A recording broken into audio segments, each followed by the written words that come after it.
Hablando con el padre Raúl Sánchez, un documento muy importante, ya de 113 años tiene este documento, la encíclica Pascendi del sumo pontífice San Pío X, sobre las doctrinas de los modernistas. Esta encíclica fue escrita en el año 1907, estamos en el 2020, es decir que esto tiene un siglo y 13 años. Y desde aquella época, este romano pontífice, este papa, que hoy es santo, pues estaba viendo toda esa realidad. Y estaba absorbiendo los aires y las atmósferas pestilentes, ¿no?, y enrarecidas que están soltando los modernistas. Pero si este hombre santo escribió esta encíclica, ¿por qué la escribió? Vamos a mirar. Gravedad de los errores modernistas. Dice el romano pontífice, su santidad San Pío X.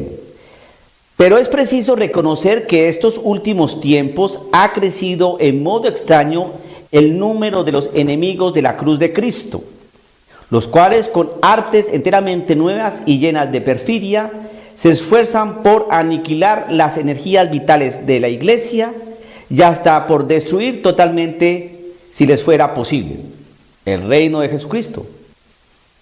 Guardar silencio no es ya decoroso. Lo está diciendo en aquella época, hace más de 100 años. Guardar silencio ya no es decoroso. Si no queremos aparecer infieles al más sacrosanto de nuestros deberes, y si la bondad de que hasta aquí hemos hecho uso, con esperanza de enmienda, no ha de ser censurada ya como un olvido de nuestro ministerio. Lo que sobre todo exige de nosotros que rompamos sin dilación el silencio es que hoy no es menester ya ir a buscar los fabricantes de errores entre los enemigos declarados. Se ocultan y ellos objeto de grandísimo dolor y angustia en el seno y gremio mismo de la Iglesia, siendo enemigos tanto más perjudiciales cuanto lo son menos declarados. Son más perjudiciales cuanto lo son menos declarados. Es lo que nuestro Señor Jesucristo llamaba lobos vestidos con piel de oveja. Si alguno de esos lobos, porque no son todos, pero si hay alguno de esos lobos con mitra, con báculo, con clergyman, con sotana, con ribietes morados, con su pectoral, aullando. Pero entonces ahí es donde uno descubre, ¿no?, si es verdaderamente una oveja o un lobo, por la voz. Quiero volver a leer. Lo que sobre todo exige de nosotros es que rompamos sin dilación el silencio. Es que hoy no es menester ya ir a buscar los fabricantes de errores entre los enemigos, es decir, los ateos, los protestantes. Se ocultan y ello es objeto de grandísimo dolor y angustia. Ojo lo que dice el Papa. Es objeto de grandísimo dolor y angustia. Nos duele y nos preocupa muchísimo en el seno y gremio mismo de la Iglesia, siendo enemigos tanto más perjudiciales cuanto les son menos declarados. Están ahí.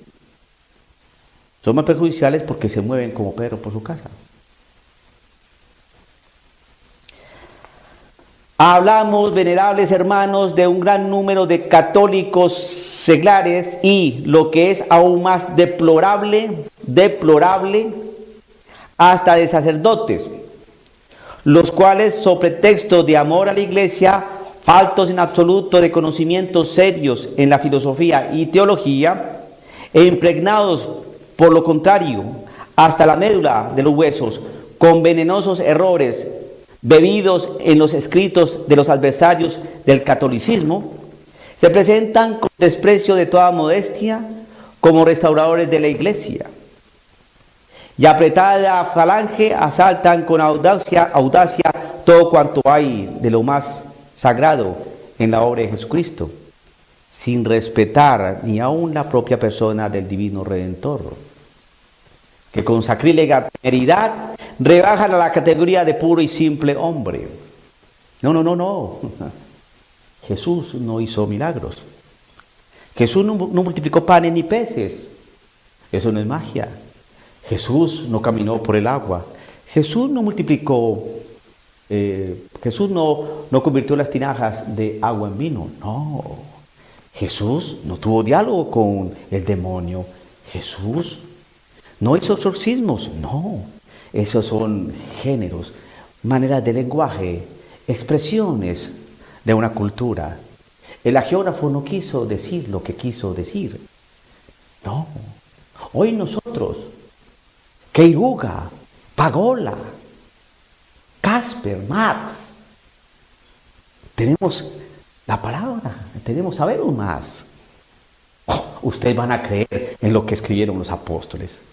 Pero es que ellos dicen que vieron y oyeron. Por favor, por favor. Nosotros, 2000 años después, vamos a explicarles qué es la resurrección. Vamos a explicarles qué fue esto de que Jesucristo multiplicó panes y peces. Nosotros, Queiruga, Pagola, Marx, Casper y otros que no vinieron hoy, pero nosotros lo representamos. Vamos a decirles cómo es la doctrina. No podemos olvidar aquí a este sacerdote tan querido, Sosa. Él nos enseñó que como en aquella época no había grabadoras, pues no sabemos si Jesucristo dijo lo que dijo o hizo lo que hizo. Lo que sí aprendimos de este iluminado Sosa es que el demonio no existe, es una realidad simbólica. Por eso es que el nuevo obispo del arzobispo de Bogotá, Colombia, por eso él dice que él no cree mucho en el demonio. ¿Ven? ¿Quiénes son todos esos? Son personas, sacerdotes, obispos, cardenales y teólogos que están dentro de la misma iglesia y dicen todo eso. No podemos olvidar a James Martin. El Señor dijo, varón y mujer los creó desde el principio, pero James Martin dice, pero ahora yo les digo, no, hombre y hombre, y mujer y mujer.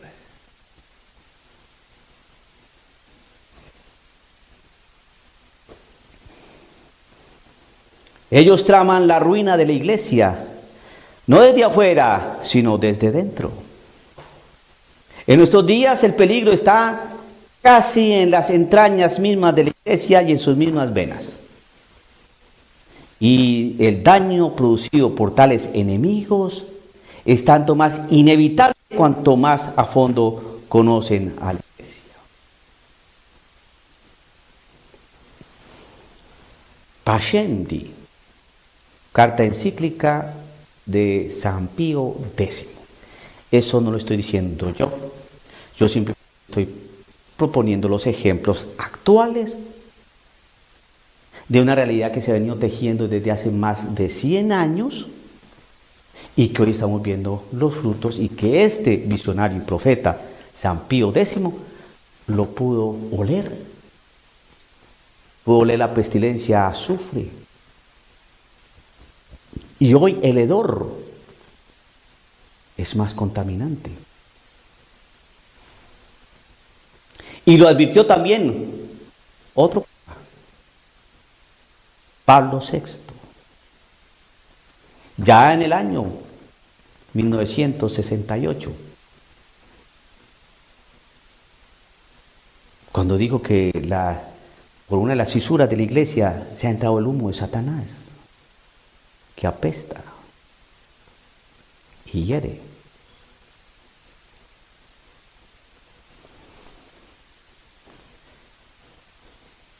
¿Qué es lo que hago yo como sacerdote? Me estoy ciñendo simplemente a un documento pontificio, no lo estoy inventando yo, está allí. Estoy citando a 2 papas y observando la realidad. Observo que tanto San Pío X como San Pablo VI, tenían toda la razón. Y hoy nosotros estamos muy confundidos, porque es desde el mismo seno de la Iglesia, en el mismo seno de la Iglesia Católica, es donde hay unos cuantos lobos. Denunciar esto causa un malestar impresionante. Impresionante. Pero si lo estaba denunciando un papa hace años, pues es mi deber seguir haciéndolo, porque hoy es más gravoso todavía. Antes lo decían y se manifestaban todo este tipo de herejías, ¿no?, y de planteamientos modernistas de una manera un poco soterrada, socavada. Hoy no, hoy se dice abiertamente. Dígame, señor obispo, ¿usted considera que todas estas realidades que estamos viendo ahora con el coronavirus es producto de la acción directa del demonio? Mira, ¿qué te puedo decir, amiguito? Yo no creo mucho en el demonio. Solo esa belleza, esa perla. Bueno, como en la época de Jesucristo no había grabadoras, pues no sabemos si dijo lo que... ¿Y entonces los testimonios qué? Cuando dice acá, en la obra de Jesucristo, sin respetar ni aún la propia persona del divino Redentor, que con sacrílega temeridad rebajan a la categoría de puro y simple hombre. Habló espléndidamente. Es un hombre muy inteligente. Jesucristo, por favor, es un iluminado, es un profeta. No, pero espere. No, pero no es hijo de Dios. No es hijo de Dios. Es uno de tantos. Pero es que es el camino que nos lleva al Padre. No, ahorita no.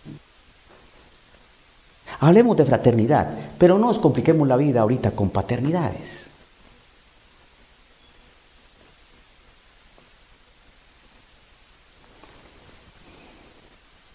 Jesucristo no es uno más.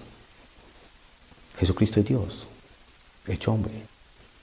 Es la imagen visible del Dios invisible. El que ha visto a Cristo Jesús, ha visto al Padre.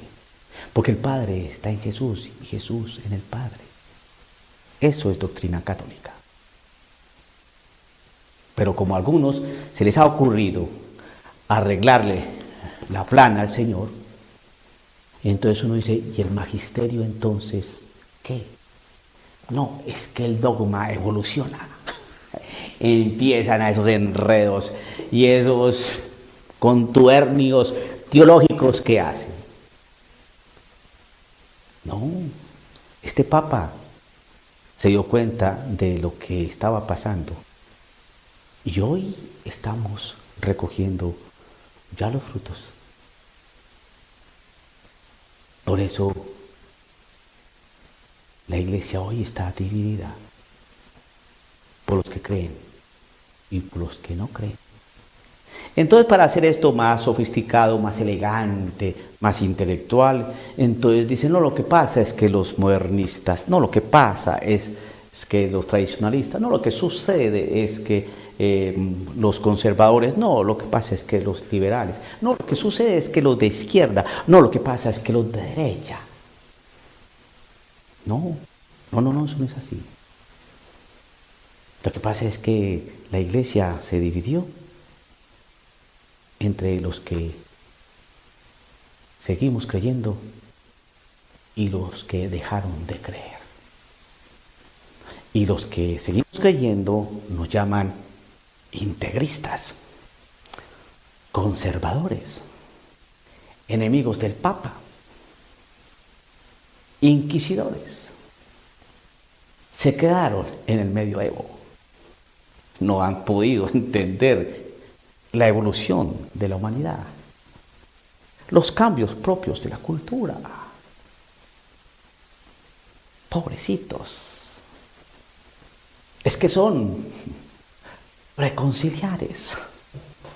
No han podido asumir todavía el espíritu del Concilio Vaticano II y toda suerte de marañas, ¿no?, y elucubraciones que no tienen sentido. No, aquí la cuestión es de fe. ¿Creemos o no creemos en Cristo Jesús? O sí, sí, o no, no. Pero no hagamos ese tipo de mezcolanza. Y aquí este romano pontífice, su santidad San Pío X, fue muy claro. Muy claro. Ellos traman la ruina de la iglesia no desde fuera, sino desde dentro. Es muy claro. Lo dijo este Papa, yo lo creo así y lo estamos viendo. Dialogando con el padre Raúl Sánchez.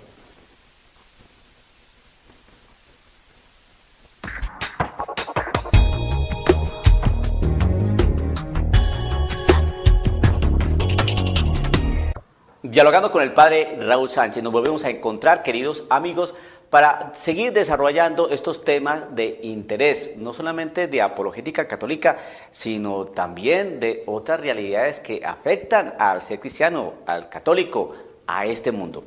Yo sé que usted ha escuchado ya desde hace un buen tiempo toda esta cuestión del homosexualismo, toda esta cuestión del aborto, todo esto de la ideología de género y todo esto del feminismo recalcitrante.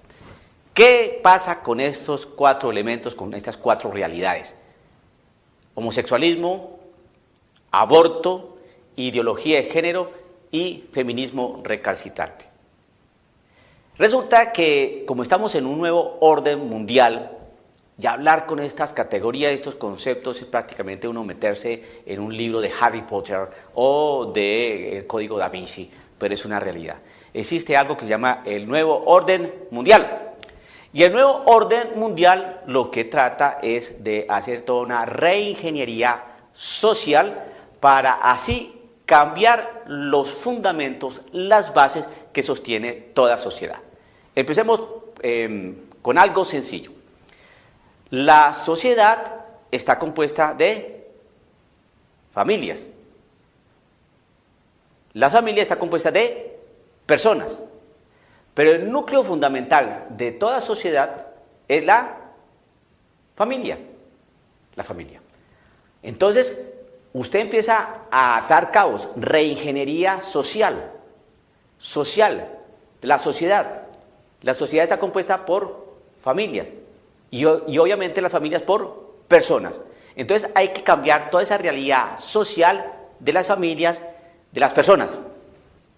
Porque una vez cambiada esa realidad de la sociedad, de las familias, de cada persona a nivel individual, pues entonces vamos a proponer otra manera de entender el mundo, de entender las cosas. Por eso se habla de reingeniería social, vamos a cambiar la sociedad, y para poder cambiar la sociedad, pues tenemos que cambiar a las familias, a las personas que conforman esas familias. Entonces hay que empezar a desdibujar, a ablandar toda la parte antropológica del ser humano. Hay que cambiarle la realidad ontológica al ser humano, ¿no? Y hay que así hacer posible que su realidad moral se desvirtúe, se desvanezca y en consecuencia lógica la realidad de Dios desaparezca. Por eso, cuando se habla de homosexualismo, usted va viendo qué es lo que está buscando la realidad de los lobbies gay. En las novelas aparece un homosexual, en las películas no falta el homosexual. Salí del closet, salí del armario, los escándalos de los homosexuales en la iglesia, toda la agenda gay que está favoreciendo este sacerdote James Martin y amparado por algunas personas muy importantes dentro de la iglesia. Tanto adentro como afuera se está trabajando toda la realidad de la agenda gay, el lobby gay, los encuentros gay, los parades gay. ¿Por qué eso? Hermano, porque donde hay gays no hay familias. Entonces la concepción de papá, mamá e hijos se empieza a desvirtuar. ¿A desvirtuar qué? Lo que aprendimos desde un principio. ¿Qué aprendimos desde un principio? Dejará el hombre a su padre y a su madre, se unirá a su mujer y los dos serán una sola cosa. Creced y multiplicaos. Dejará el hombre a su padre y a su madre y los dos serán una sola carne. Y lo que une Dios no lo separe el hombre. Pues quiere echar al cesto de la basura eso que unió Dios. ¿Qué unió Dios? Hombre y mujer. Por eso dice la Escritura, lo que une Dios no lo separa el hombre. ¿Y qué unió Dios? Hombre y mujer. Entonces, ese dato, ¿no?, nos da una base y criterio antropológico, ontológico del ser, ¿no? Hombre y mujer los creó para que den familia. Entonces, el nuevo orden mundial quiere sacar y botar el cesto de la basura esa realidad humana que viene de Dios y que no fue abolida por la pena ni por la pena del pecado.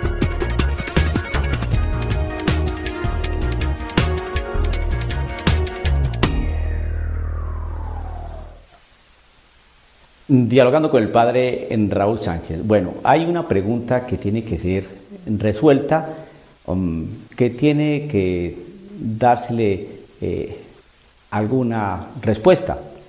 El coronavirus es un castigo de Dios, un castigo divino. ¿Qué podemos decir frente a esto? Es una pregunta bastante difícil de responder, en el sentido si es un castigo o no es un castigo. Lo que sí veo aquí es que todo lo permite Dios para bien de aquellos que lo aman. El origen del virus es bastante, hasta en estos días, sospechoso.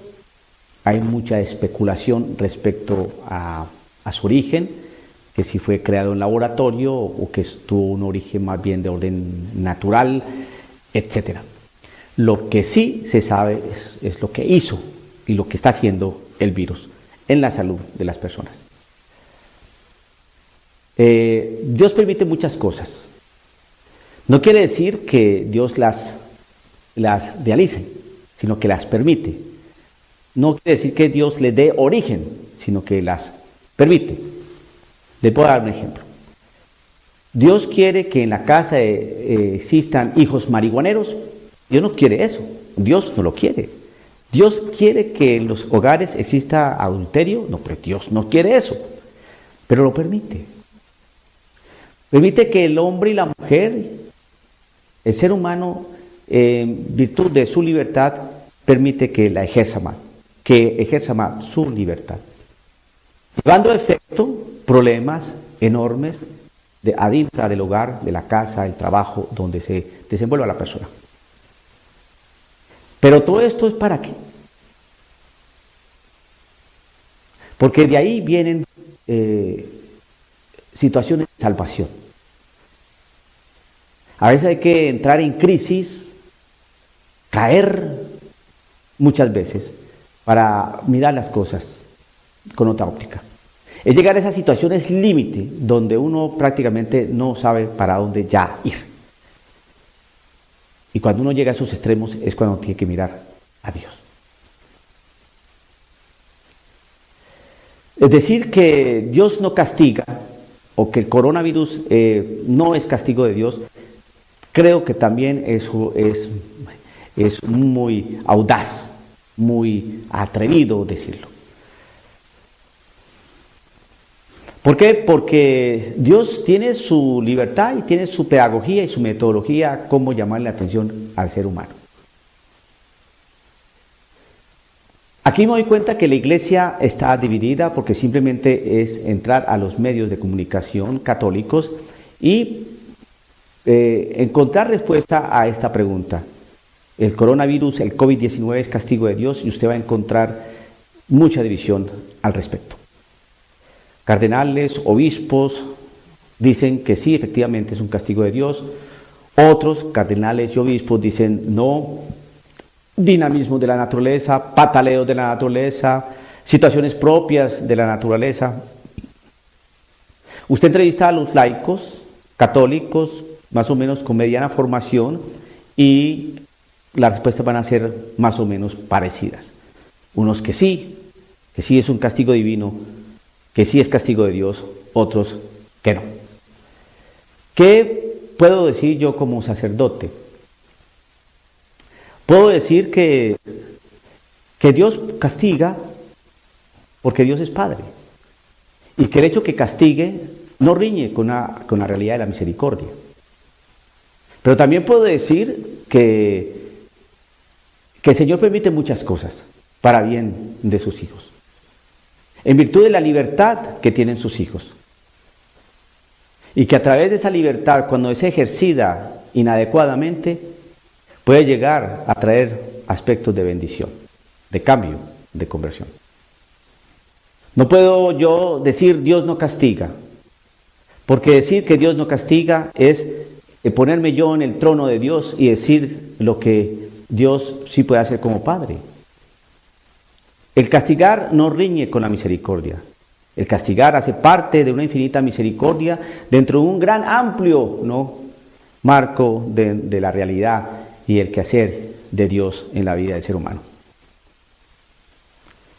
Desconocer que Dios castiga es desconocer las realidades propias de castigo que nos narra la Sagrada Escritura, concretamente en el Antiguo Testamento. Entonces, ¿cómo interpretar eso? Hay que darles otro matiz, hay que darles otra visión, otro enfoque. Hay que analizar esos castigos, Sodoma, Gomorra, diluvio universal, todo eso, mirarlo con qué categorías. Ahora bien, si vamos a quitar la realidad que Dios castiga, entonces, si Dios no castiga, pues entonces ¿cómo podemos entender tantas cosas donde nosotros nos hemos sentido como castigados por Dios? Unos silencios enormes por parte de Dios. Unas no respuestas por parte de Dios.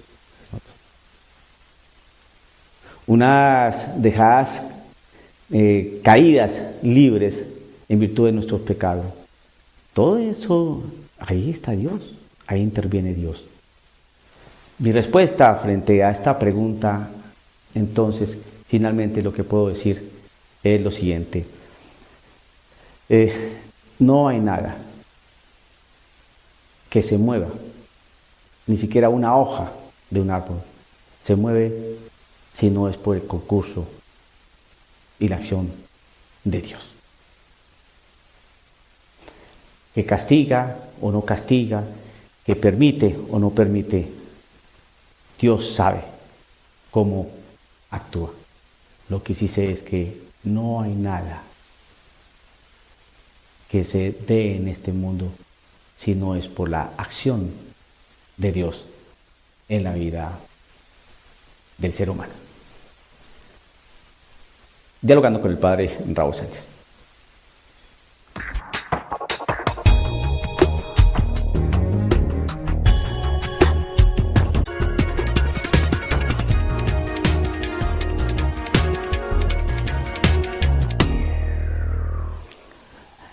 Dialogando con el Padre Raúl Sánchez. Bueno, vamos a mirar cómo es que funciona la iglesia y cómo nos mantenemos firmes para no dejarnos envolver por vientos de doctrina distintos y que nos puedan embaucar y enredar.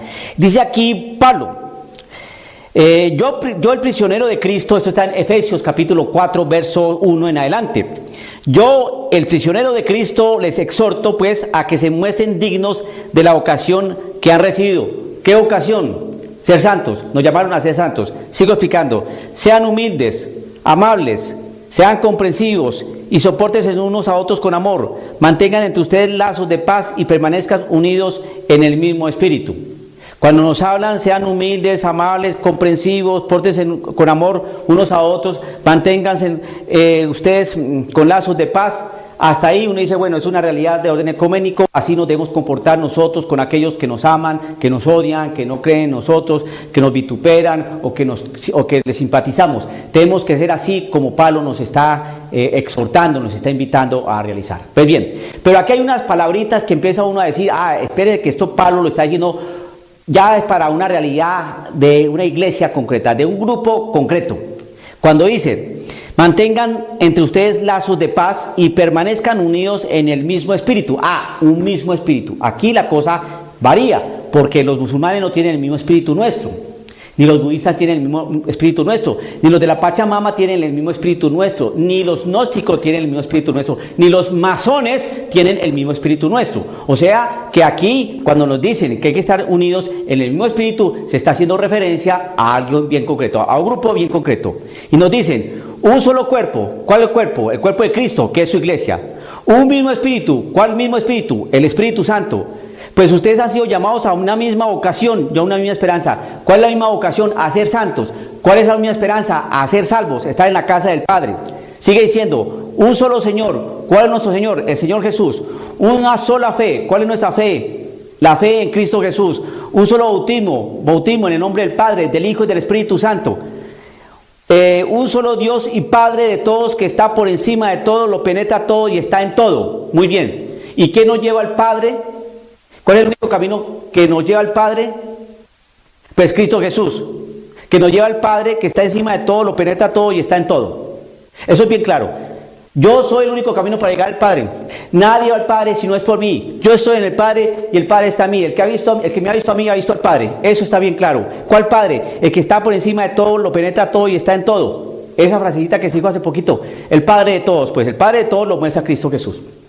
Hasta ahí está bien claro. Ahora bien, resulta que también el Señor ha dado unos dones. El Espíritu Santo ha dado unos dones para la edificación de la iglesia. Y entonces, dice así lo siguiente, hay unos son apóstoles, otros profetas, otros evangelistas, otros pastores y maestros. Vuelvo a repetirlo, los dones, y dio sus dones, unos son apóstoles, otros profetas, otros evangelistas, otros pastores y otros maestros. Entonces, ¿qué hace un apóstol? Un apóstol es un enviado. ¿Ya que lo envían? A anunciar ¿qué? La palabra de Dios, la buena noticia. Otros son profetas. ¿Y los profetas qué hacen? Anunciar, hablar ¿de quién? De Dios. Otros son evangelistas. ¿Qué hace un evangelista? Anuncia ¿qué? La palabra del Señor, la buena noticia. Otros son pastores. ¿Esos pastores qué hacen? Conducen al pueblo de Dios. Y otros que son maestros, mantienen la doctrina y la enseñanza de Dios. Y entonces, como Dios el Espíritu Santo dio unos dones, ¿para qué? Para la edificación de la iglesia. Ahorita vamos a continuar. Entonces, que vuelvo a repetir, ¿qué hace un apóstol? Un apóstol es enviado para anunciar a todas las naciones la buena noticia, el evangelio. ¿Qué hace un profeta? Anuncia la palabra del Señor. ¿Qué hace un evangelista? Anuncia la palabra del Señor, la buena noticia. Otros son pastores. ¿Qué hace un pastor? Conduce al pueblo de Dios. ¿Qué hace un maestro? Mantiene y consolida la doctrina, la enseñanza. Así prepara a los suyos, son de él. A los suyos, quiere decir que hay otros que no son de él. Así prepara a los suyos para las obras del ministerio en vista de la construcción del cuerpo de Cristo. ¿De cuál cuerpo de Cristo? Su iglesia. El cuerpo místico de Cristo. Y así los prepara. Los que son suyos, ¿no? Para las obras del ministerio. Aquí el Señor no llama a ecologistas, ni a indigenistas, ni llama a meteorólogos, ni a nada de esas cuestiones. No. Llama a personas que van a anunciar la buena noticia, que van a anunciar la palabra del Señor, que van a enseñar la palabra del Señor, que van a conducir al pueblo de Dios. ¿Para qué? Para la construcción del cuerpo de Cristo. ¿Cuál cuerpo de Cristo? ¿Cuál es el cuerpo de Cristo? Su iglesia. Punto. Seguimos. ¿Y para qué todo eso? Hasta que todos alcancemos la unidad de la fe. Para eso, para todo eso, para el evangelista, para toda esa enseñanza, ¿es para qué? Para que todos alcancemos la unidad en la fe y el conocimiento del Hijo de Dios. Es para eso, no para otras cosas. No para otras cosas. ¿Sí está claro? No para otras cosas. Para la construcción del cuerpo de Cristo, hasta que todos alcancemos la unidad en la fe. ¿En la fe en quién? En Cristo Jesús. Y lleguemos a ser el hombre perfecto. ¿Cuál es el hombre perfecto? Cristo Jesús. Con esa madurez que no es otra cosa que la plenitud de Cristo Jesús. Entonces no seremos ya niños zarandeados y llevados por cualquier viento de doctrina o invento de personas astutas expertas en el arte de engañar. Entonces, cuando uno está bien consolidado por la palabra del Señor, por la enseñanza del Señor, porque el Señor mandó apóstoles, porque mandó a profetas, porque mandó evangelistas, porque mandó pastores y maestros, todo para la construcción del cuerpo de Cristo. El cuerpo de Cristo es la iglesia. Y entonces así alcanzaremos al hombre perfecto, que es Cristo Jesús. Entonces, una vez consolidados así, fortalecidos así, entonces ya, ¿qué pasa? Ya Entonces no seremos ya niños zarandeados y llevados por cualquier viento de doctrina. Entonces aquí ya nos vienen a hablar de la Pachamama y nos vienen a hablar de calentamiento global y ya nos vienen a hablar de no sé qué cosa, del superhombre, del humanismo y todas las cuestiones. Entonces ya no nos dejamos engañar por cualquier viento de doctrina. Ni gnosticismo, ni masones, ni Pachamamas, ni religiones, espiritualidades alternas, ni nada de esas cosas. No, ya sabemos cuál es nuestra doctrina. Y de ahí no nos mueve nadie. ¿Por qué? Hasta que todos alcancemos la unidad de la fe y el conocimiento del Hijo de Dios y lleguemos a ser el hombre perfecto, con esa madurez que no es otra cosa que la plenitud de Cristo, hermano. Y entonces ya uno, como dice aquí el siguiente versículo, entonces ya no seremos niños zarandeados y llevados por cualquier viento de doctrina o invento de personas astutas, expertas en el arte de engañar. Que no hay resurrección, que no hay ascensión, que Jesucristo, que ese cuerpo, ese pan es un símbolo, que hombre con hombre vale, que mujer con mujer vale, que las pro-choice, que el calentamiento global, que es más importante las fuentes hidrográficas y la casa común que la casa celestial, que la patria celestial. No, ya nos dejamos envolver, Hay que centrarnos en lo que es la palabra del Señor. Ya hay que ser firmes para tener la madurez de Cristo.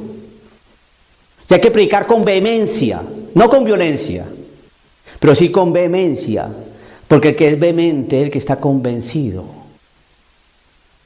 El que predica con violencia es el que no lo está. Y quiere hacer que los otros peleen. Es que nosotros no buscamos pelea.